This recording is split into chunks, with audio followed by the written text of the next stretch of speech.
Students, कल हमने बात की थी जूलॉजी सब्जेक्ट के अंदर। टॉपिक हमने लिया था, इससे पहले तो अपन ने लिया था स्टार फिश वाला। स्टार फिश में वाटर वेस्कुलर सिस्टम, जो अपना वो टॉपिक कंप्लीट हो गया था। उसके अंदर लोकोमोटरी ऑर्गन के बारे में बात हो गई थी। और फिर लास्ट में अपन ने बात की थी हेमिकोडेट्स के साइलेंट फीचर्स के बारे में। देखो, हेमिकोडेट्स के लिए मैंने बोला था कि जो हेमिकोडेट्स एनिमल्स होते हैं, इनको आदिम प्रकार के कोडेट्स कहा जाता है। आदिम प्रकार के कोडेट्स कहने का मीन्स ये है क्योंकि इनमें कोडेट्स के समान फीचर्स पाए जाते हैं। जैसे कि बात की, कोडेट्स के अंदर नोटोकोड, नोकोड, फेरिंजियल गिल स्लिट्स प्रेजेंट होगी। स्पाइनल कोड की बात करेंगे, इसमें खोखली मेरुरज्जु प्रेजेंट होती है बॉडी पर, छोटे छोटे हेयर्स पाए जाते हैं। ये सारे के सारे कैरेक्टर थे कोडेट्स के। वैसे ही हेमिकोडेट्स में भी एक कैरेक्टर पाया जाता है, नोटोकोड। नोटोकोड का प्रेजेंट होना ही ये कोडेट्स के समान उसमें समानता दर्शाता है। हेमिकोडेट्स का एक फीचर था नोटोकोड, जिसे बोला जाता है पृष्ठ रज्जु। तो हेमिकोडेट्स में पृष्ठ रज्जु की उपस्थिति के कारण इसे कोडेट्स के समान, कशेरुकियों के समान माना गया। कशेरुकियों के समान माना गया। लेकिन एक साइंटिस्ट थे हेक्सले, उन्होंने भी ये बताया कि जो हेमिकोडेट्स एनिमल्स होते हैं वो आदिम प्रकार के एनिमल्स होते हैं, क्योंकि ये इकाइनोडर्मिटा संघ के जो जंतु होते हैं उनसे समानता दर्शाते हैं। तो इकाइनोडर्म्स के लिए ये ज़्यादातर समानता दर्शाते हैं, लेकिन इनका एक कैरेक्टर जो नोटोकोड या पृष्ठरज्जु होता है वो कशेरुकियों के समान होता है। इसीलिए इन्हें हेमिकोडेट्स को कोडेट्स का एक फीचर होने की वजह से इसे कोडेट्स में नहीं रखा गया। अब बात करते हैं जो हेमिकोडेट्स होते हैं, ये नॉन कोडेट्स व इकाइनोडर्म्स, नॉन कोडेट्स व इकाइनोडर्म्स एनिमल्स में समानता दर्शाते हैं, इसीलिए इसे अलग वर्ग में रख दिया गया है। तो कोडेट्स की एक समानता हो गई। अब बात करते हैं जो हेमिकोडेट्स जो एनिमल्स होते हैं, ये सिसाइल होते हैं, स्थानबद्ध होते हैं और ये बिल बनाकर रहने वाले एनिमल्स होते हैं। जो हेमिकोडेट्स जो एनिमल हैं, इनका जो बॉडी स्ट्रक्चर होता है वो खंडों में डिवाइडेड नहीं होता है, लेकिन शरीर भागों में बटा होता है। जैसे कि बात करें शरीर खंडों में विभाजित होने का मतलब, एनेलिडा संघ की जो स्पेसिफिसिटी होती है कि उसमें जो शरीर होता है वो खंडों में डिवाइडेड होता है। तो उसका एग्जाम्पल तो हो गया अर्थवर्म के बारे में। लेकिन यही बात करेंगे कि जो हेमिकोडेट्स एनिमल है उनका जो शरीर होता है वो शरीर खंडों में विभाजित ना होकर भागों में विभाजित, जैसे कि बात करें इसका जो शरीर होता है हेमिकोडेट्स का वो 3 पार्ट्स में डिवाइडेड होता है। 3 पार्ट्स में ये डिवाइडेड होता है। पहली बात करेंगे कि जो पहला वाला पोर्शन, स्टार्टिंग में आपको एक लंबी आगे की तरफ नोब लाइक स्ट्रक्चर दिखाई दे रही है, इस नोब लाइक स्ट्रक्चर को प्रोबोसिस कहा जाता है। तो इसे हिंदी में बोला जाता है सुन, और ये फर्स्ट कट यानी कि जो फर्स्ट पार्ट होता है इसे बोला जाता है प्रोबोसिस। सेकंड आता है प्रोबोसिस के जस्ट नीचे वाला पोर्शन जिसे बोला जाता है कोलर। ये इसको फिट रखने का, जैसे एडहेसिव का कार्य होता है वैसे ही कोलर का भी फंक्शन होता है प्रोबोसिस को फिट रखने का। इसके बाद में बात करेंगे कि जो थर्ड पोर्शन, फर्स्ट की बात हो गई प्रोबोसिस, सेकंड बात हो गया कॉलर, और थर्ड भाग होता है ट्रंक। ट्रंक थर्ड पोर्शन होता है। ट्रंक वाले पोर्शन में जो नीचे वाला भाग कंप्लीट आता है वो सारा का सारा ट्रंक वाले पोर्शन में आ जाता है। तो हमने बात की जो हेमिकोडेट्स जो एनिमल होंगे इनका शरीर 3 भागों में विभाजित, पहला प्रोबोसिस हो गया, सेकंड हो गया कॉलर और थर्ड हो गया ट्रंक वाला पोर्शन। ये तो बात हो गई हेमिकोडेट्स के शरीर के बारे में। अब बात करेंगे कि ये बिल बना कर रहने वाले होंगे, समुद्र जीवी एनिमल्स होते हैं। हेमिकोडेट्स समुद्र जीवी और बिल बना कर रहने वाले, जो कि जो सैंड सॉइल यानी कि बात करेंगे जो दलदली गीली मिट्टी होती है उसमें बिल बना कर रहते हैं और अपने शरीर का आधा पोर्शन बाहर निकाले हुए रहते हैं। अब बात करेंगे जो हेमिकोडेट्स एनिमल है, हेमिकोडेट्स एनिमल के अंदर गिल स्लिट्स पाई जाती हैं। कैरेक्टर में बात करेंगे, हेमिकोडेट्स में गिल स्लिट्स प्रेजेंट होती है, गिल स्लिट्स इसके अंदर प्रेजेंट होती है। फिर सेकंड बात करेंगे, ये बिल बनाकर रहने वाले होते हैं, बिल बनाकर रहने वाले समुद्र जीवी, समुद्री जीव होते हैं। हेमिकोडेट्स ये इकाइनोडर्मिटा संघ से समानता दर्शाते हैं। फिर नेक्स्ट बात करेंगे, सबसे इंपॉर्टेंट कैरेक्टर होता है इनका, हेमिकोडेट्स जो एनिमल होंगे ये ट्रिप्लोब्लास्टिक, या बात करेंगे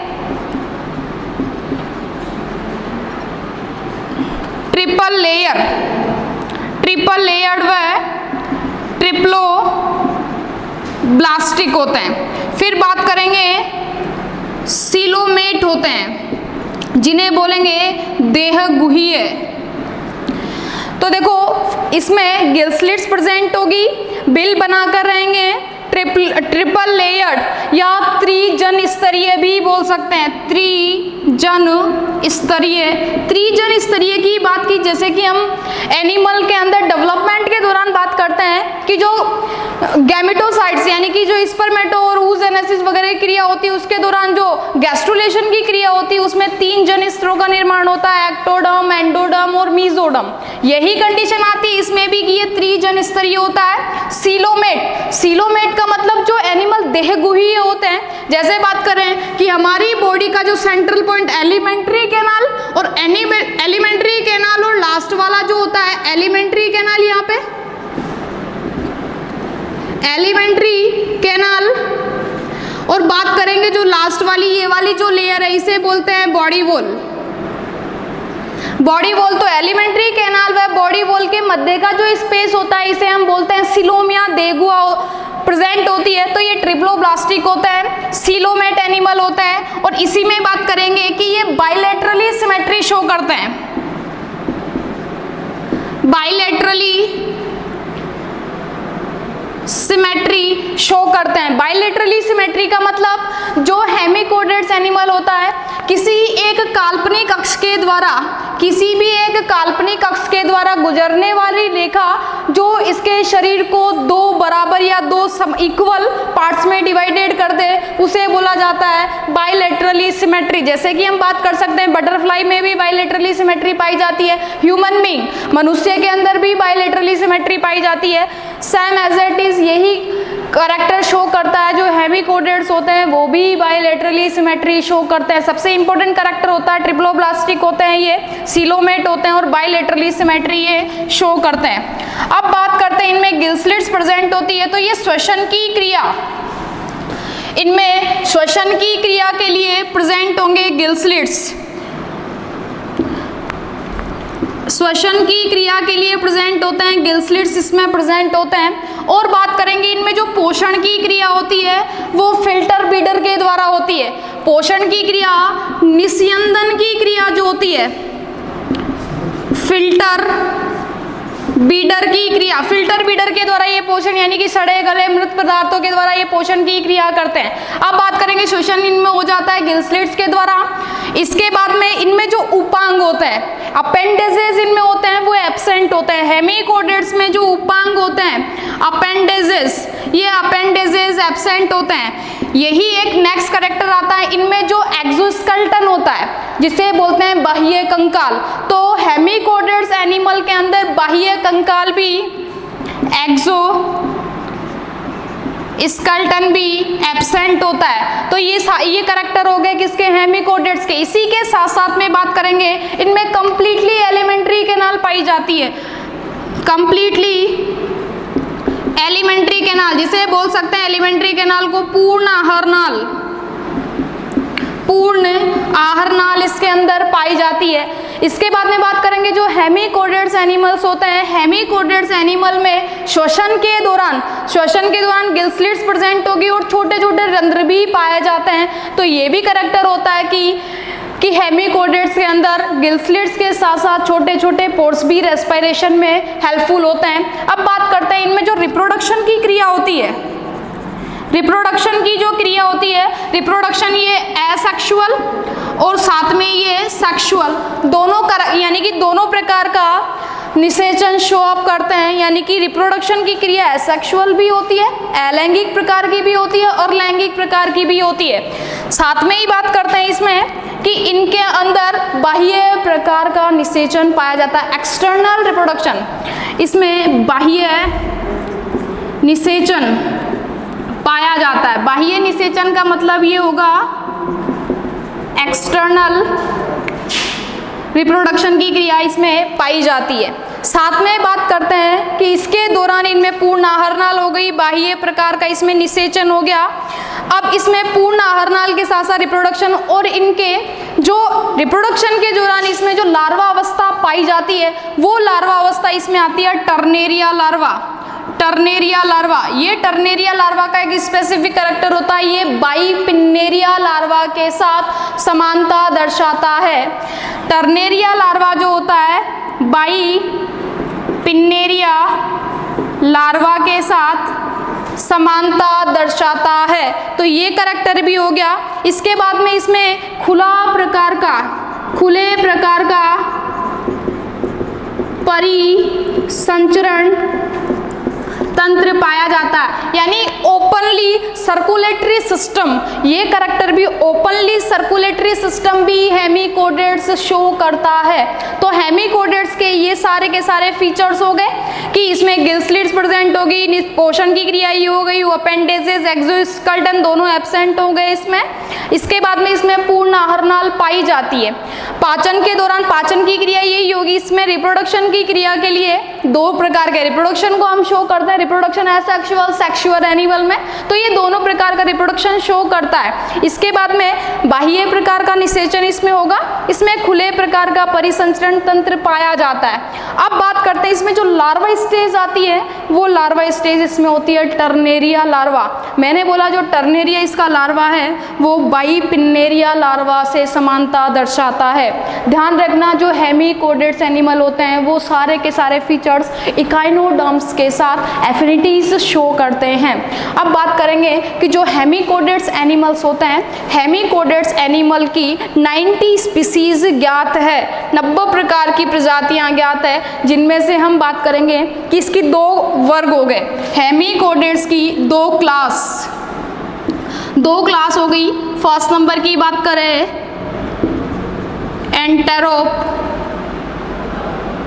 एंटेरोपन्यूस्टा और सेकंड हो गया उसमें टेरोब्रैंकिया। तो ये दो इसमें क्लासेस हो गई। क्लास नंबर फर्स्ट एंटेरोपन्यूस्टा और सेकंड हो गया टेरोब्रैंकिया। अब बात करते हैं जो एंटेरोपन्यूस्टा, वर्ड से ही पता चल रहा है, एंटेरोपन्यूस्टा जो एनिमल्स होते हैं, एंटेरोपन्यूस्टा एनिमल्स को एंटेरोन्यूस्ट कहा जाता है। एंटेरोन्यूस्ट कहा जाता है।